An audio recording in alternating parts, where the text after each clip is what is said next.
Welcome to Egads. English goes awesome with drama and series. Here, learning English is as exciting as watching your favorite movies. We bring you thrilling movie recaps with subtitles, so you can improve your English while enjoying every twist, turn, and plot reveal. Grab your popcorn, sharpen your listening skills, and let's dive into the story. On a small, quiet island in Scotland, everything is about to change. We meet young Jimmy, who is watching TV with his cousins and sisters. The children seem apprehensive and witness the agitation of the adults. Jimmy's aunt enters the room and leaves her daughter there, asking the children to stay quiet and locked in. Scary noises are heard in the house, and someone starts banging on the door. Jimmy quickly gets up to check, asks if it's his father, but louder knocks follow, and several infected individuals burst into the room. Everyone is brutally killed, while Jimmy watches before he runs away. He finds his mother in another room. She tells him to escape, but she is also attacked. Jimmy runs to the church where his father is a priest. As he tries to get there, he encounters more infected running towards him. The boy knocks on the church doors until he manages to enter and sees his father kneeling before the cross. He approaches and asks what is happening, saying that everyone in his family is dead. His father replies that they are now free and not dead, and talks about the day of judgment. But there isn't time to explain, as the infected are almost breaking into the church. He hands his rosary to Jimmy while the boy hides. His father surrenders to the infected as a form of liberation and is soon transformed as well. Hidden, Jimmy wonders why his father abandoned him and runs away. 28 years later, on another isolated island, a group of people lives quarantined from the rest of the world. We meet one of the residents, a man named Jamie, who tells his son Spike that today will be his first day on guard duty. The people live peacefully on that island, away from the infected, fishing and raising animals to survive. Spike prepares for the hunt, goes down to have a snack, and his father asks if he brought the necessary gear. While they eat, Spike's mother spills her food on the floor. She has been infected but hasn't completed the transformation, struggling between her rational thought and her murderous instincts. Jamie goes to see his wife and Spike follows him. She is happy to see her son, but seems to remember a few things, calling him a baby and asking why he hasn't gone to school. Jamie comments that today will be the boy's first day on the hunt, which makes Isla angry. She says that Spike is just a baby and cannot be taken to death. But Jamie explains that they had already talked about this, although Isla doesn't remember and accuses him of being a killer. Spike tries to calm his mother, but she seems to forget everything again. Spike comforts her, covering her with blankets, and hands her a piece of bacon he had set aside from breakfast, saying goodbye and lying that he is going to school. He meets a man named Sam, whom he gifts a bow. Sam teaches him to use it, and Jamie urges his son to hurry. The duo begins their journey to the mainland, and everyone in the village sees them as heroes for taking the risk before they cross the bridge. The hostess warns Spike that on the mainland, he will be on his own, and there will be no rescue if he gets lost. Spike agrees, and Jenny asks the man in the tower how the situation is. He answers that everything is clear. Jenny opens the passage and they begin their crossing. Jaime asks his son about the hunt, and Spike explains that the passage is the only way, that they can only reach the mainland. At low tide they arrive on the other side and enter the forest at the top of a hill. Spike is impressed with the vastness of the place and asks if they walk enough, they will find something beyond the sea. Jamie replies that no, that only the infected are out there, and that their village is the safest place. As they cross, Jamie hears a noise and they remain silent for a few minutes before continuing. Soon they spot the first infected, a fat and slow one. Jamie sees a good opportunity for Spike to kill his first infected, but Jamie explains that even slow doesn't mean he isn't dangerous, and continues explaining that if there is one, there must be more hiding in the forest. This leaves the boy apprehensive, and Jamie tells him he has to aim for the creature's neck to kill it. Even scared, Spike prepares to kill his first infected. But they don't realize another infected is crawling up behind them. Spike soon shoots with his bow, making the creature scream and alerting the others. The infected that was behind them soon reveals itself, but Jamie quickly kills it with his bow. However, the problems are just beginning.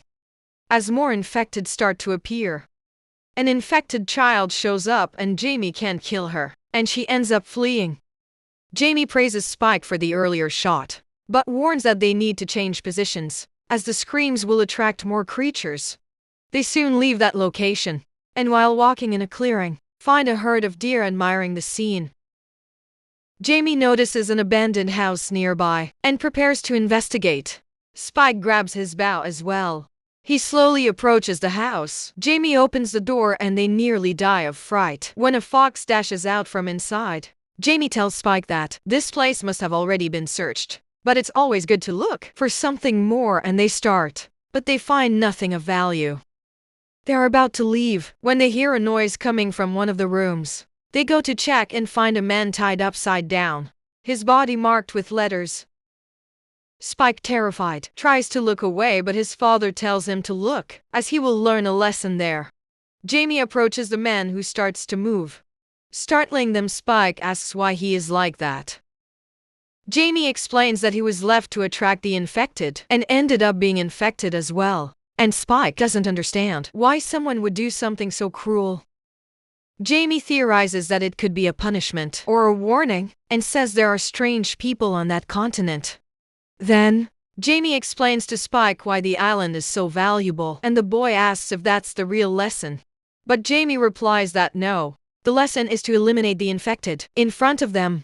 Spike hesitates and wonders if it's right to do this, but his father insists that the man is already dead inside. Jamie urges Spike to finish the creature, but the boy hesitates until the infected manages to break free. Spike, in a moment of courage, reacts in time and kills him. Meanwhile, in the village, the children learn about life in the past, while others train to deal with the infected. Back in the forest, Jamie notices blood on some leaves, and following the trails finds the carcass of a deer. He explains that the infected responsible are faster than those they faced before.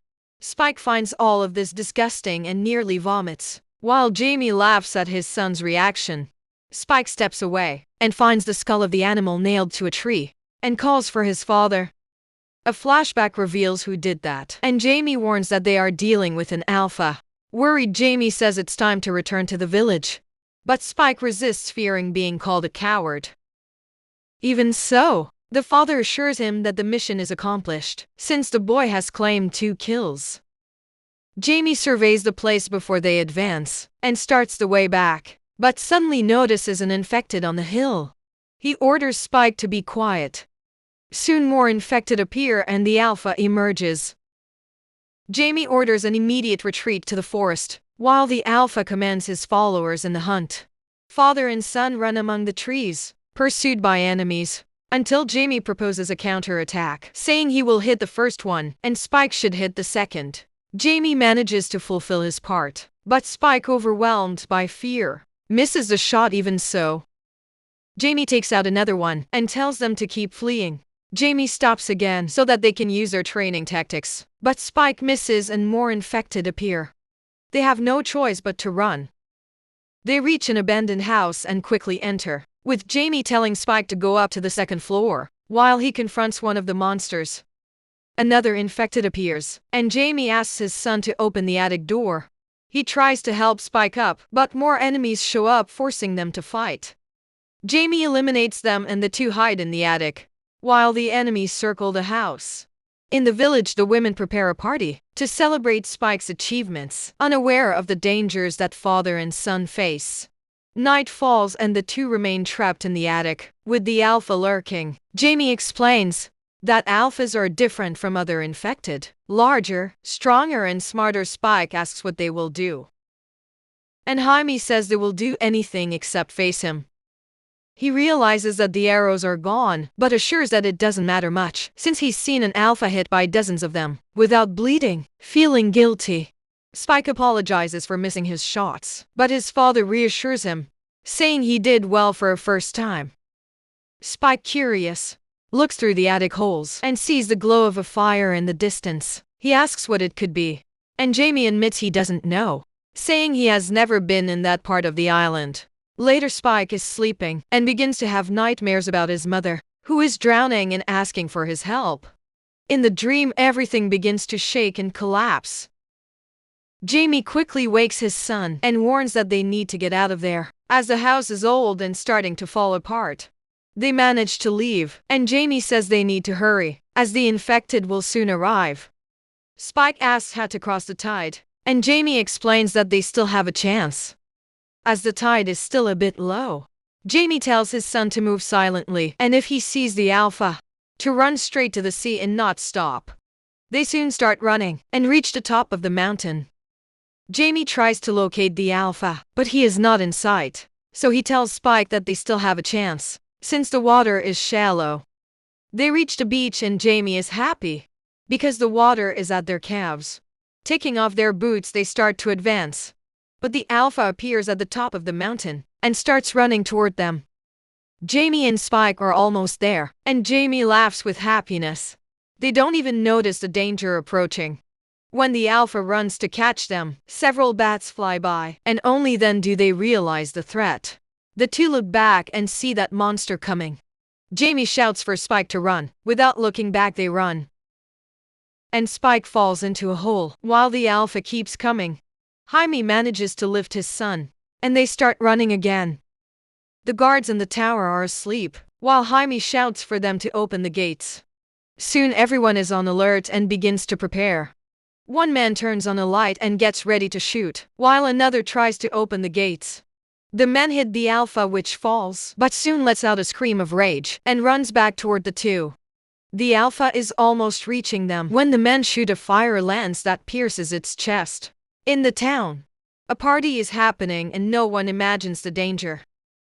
Jamie asks Jenny to open the gates, but she refuses, thinking they are infected. Jamie asks her to look into their eyes, and she soon opens the passage. Spike and his father join the party, and Jamie starts to tell how his son killed two infected, but Spike seems uncomfortable. He doesn't think it's right to take so much credit, as he considers himself a coward, and tries to stop his father, who is drunk nevertheless. Spike earns the title of Giant Slayer, and everyone celebrates his victory. Jamie goes out with a woman to cheat on his wife, while Spike, who also starts to drink, feels sick and goes outside to vomit. He sees his father with another woman and decides to follow them.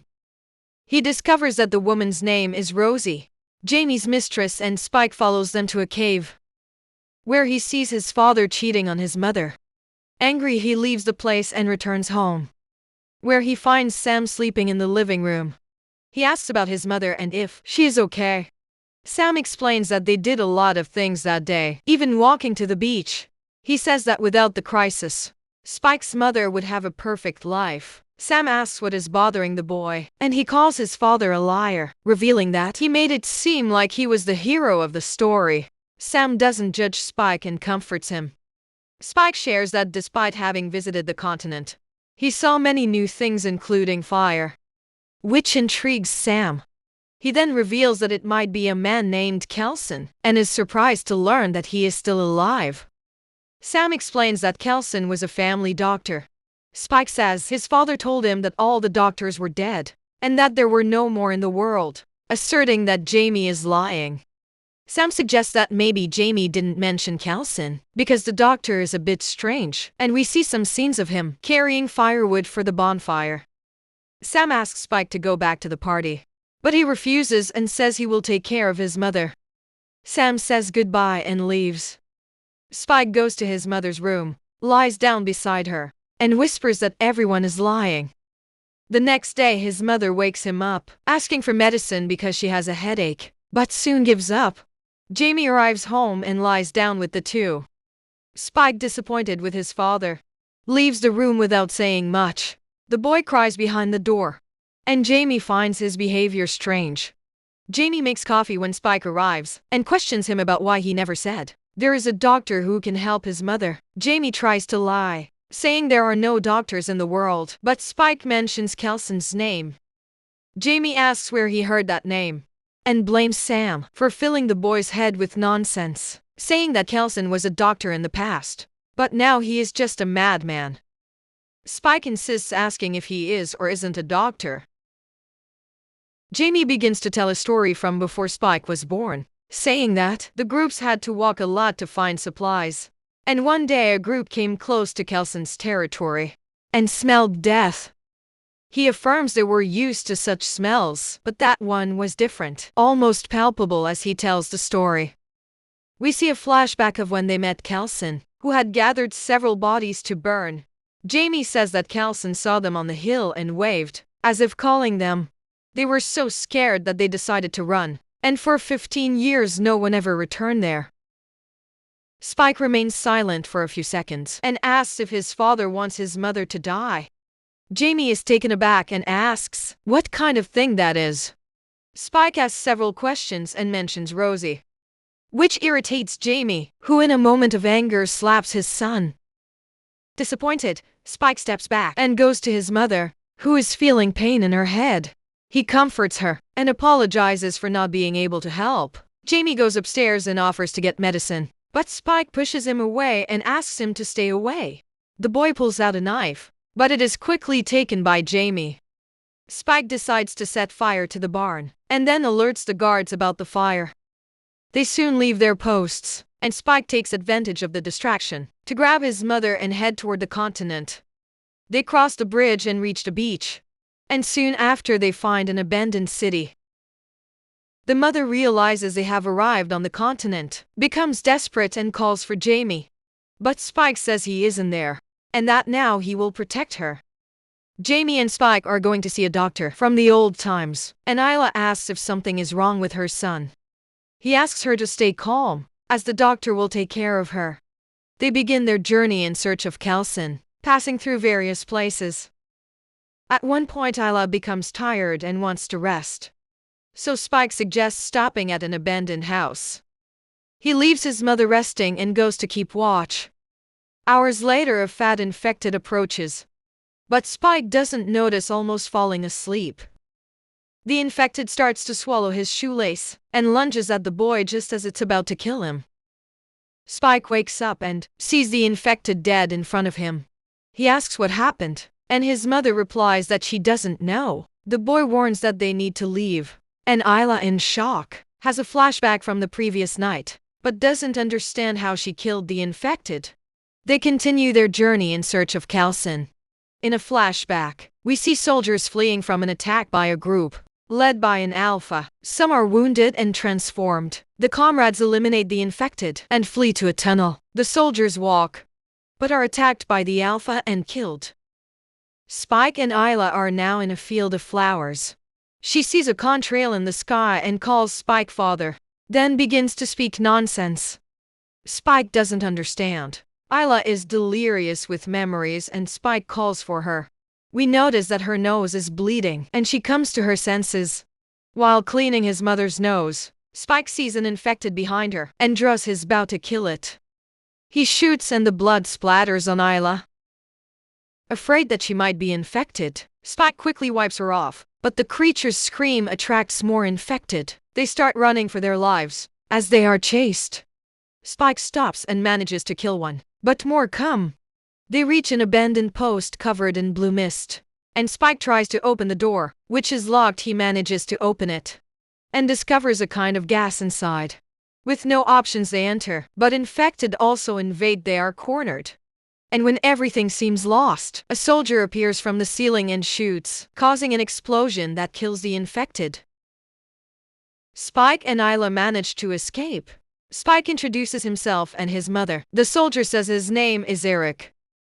Isla feels pain and Eric asks what is wrong with her. Spike replies that he doesn't know, that they are there to find a doctor. Eric asks where he came from and why more infected are coming to the area. Spike explains that it might be because of the scream of the infected he killed earlier. Eric gets furious, saying that it would attract more alphas to the area and that everyone would die. Isla makes a lot of noise, and Eric asks Spike to quiet her down. Spike replies that he can't, and Eric questions why he helped, if he can't even make his mother shut up. But Eric decides to help Spike, and carries Isla on his back. He explains how he ended up there, saying that he lived in Sweden and enlisted in the Navy, and that during a mission, his ship sank. To save himself, he ended up there and encountered those creatures. Spike invites Eric to come back with him after they take his mother to the doctor, and Eric asks where this doctor is. Spike points to some smoke. Eric says he is tired and wants to take a break, then sets up a picnic and introduces some technologies to Spike while explaining what a cell phone is. Isla starts to delirium again, and Eric asks why Spike's mother calls him father. Spike responds that she is confused and that it hasn't always been like this. Isla asks who the young man is, and Eric introduces himself as a friend of her father. Spike laughs and says he is being silly. Eric asks why alphas are so big, and Spike explains that his friend Sam said that in some people the virus acts like steroids, although he doesn't know what that means. Eric laughs and says it's like taking steroids, joking that maybe if he gets infected, he will also become an alpha. Soon they hear a noise coming from the forest, and Eric wonders what it could be. Isla keeps walking and Eric tries to stop Spike from going after his mother, but he says he will never abandon her. Isla reaches an abandoned train, goes inside and follows the source of the sound. She finds a pregnant infected woman. Isla realizes that the woman is about to give birth, and tries to help her when Spike and Eric arrive. Spike asks what his mother is doing. The infected reacts to Isla's presence, and grabs her hands, then begins to give birth. Isla takes the baby, and asks Spike to cut the umbilical cord. While Isla holds the baby, the infected tries to attack it, but Eric shoots her, then tells Isla to drop the baby and says they need to kill it. Isla insists that it is just a child, but Eric says it is a zombie baby. Spike notes that she doesn't seem infected, but just as he is about to shoot, another infected grabs him and kills Spike. Then an alpha jumps into the train. Spike tells his mother to run. The alpha advances, and Spike shoots an arrow that makes it stop. The alpha sees one of its kind dead and chases them, while Spike keeps shooting. They exit the train with the alpha right behind them. And when Spike thinks it's the end, a man hits the giant with a tranquilizer dart, and it falls. Spike asks if he is Dr. Kelso, and the man confirms Spike says that he needs his help. And the man takes them to the base. Kelso asks why Spike traveled so far, if it's because of the baby, but he replies that it's for his mother. During the night, Kelson conducts tests on Isla. He asks if the episodes of confusion are constant, but she is unable to respond. Kelson states that he doesn't have the necessary materials to identify what Isla has, but believes it to be cancer spread throughout the brain. He regrets and says he cannot help. Isla says she already knew, just didn't know how to say it. The boy asks if his mother will feel pain, but she asks him to stay calm. Isla tells Kelson that he can't cure her, but he can help her. He steps back and administers a tranquilizer to Spike. Isla hands the baby to him, and Kelson says that the boy needs to let her go, as that is the only way the suffering will end. Isla says goodbye to Spike, and Kelson administers a lethal medication. Afterward, he hands Spike her skull to place on the monument. Spike decides to position his mother's skull at the top of one of the pillars made by Kelson. They don't have time to grieve as the alpha appears, and they need to hide. The alpha finds them and tries to rip off the bars, but soon stops and disappears, attacking suddenly from the other side, and grabbing Kelson in a quick moment. Spike administers the medication to the alpha, which becomes paralyzed. Kelson says it's time for Spike to go home with the baby. Spike makes the journey back with his new little sister, and we discover that he only intended to leave the baby, leaving a note for his father not to worry or come after him. Spike decides to name the baby Isla in honor of his mother. The father reads the letter, runs out with tears in his eyes, but finds he can't do anything as the tide is too high. Spike is now alone when he is attacked by a group of infected. He kills a few and runs, but is cornered in a dead-end alley. A man appears on the mountain, saying that he has good aim but won't survive alone. With no choice, Spike accepts the man's help, who instructs his group to take care of the infected, which they do quickly. The man introduces himself as Jimmy, and we see the crucifix that Spike's father gave him when he was younger. The film ends with Jimmy asking Spike to join the group.